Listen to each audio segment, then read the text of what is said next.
What is an enforceable contract?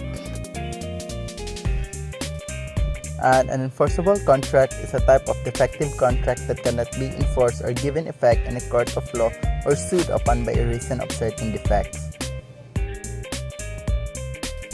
Ha? Bisaya daw.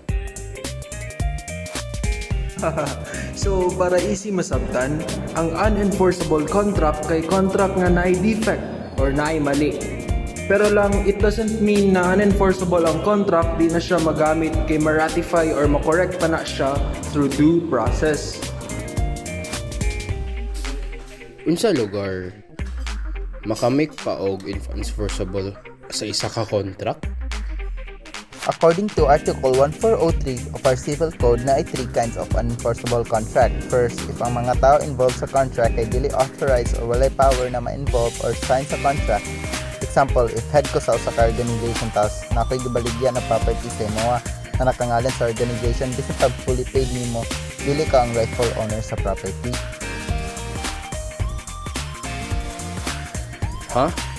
Nga naman lugar nagibaligya man nimo ang property na nag-payment ko.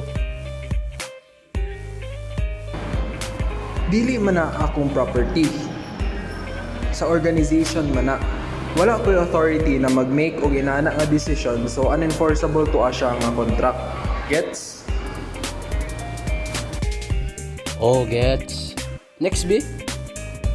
Na second, if dili siya ga-comply or follow sa statute of frauds, kaning statute of frauds, ang purpose ani is to protect both parties na dili mailad and ma-scam. Example, baligyan ti kag property pero dili na ko magpasign sa imo or anything, purely storya lang. Like, ikaw, baligyan ako ning akong yuta for 1 million.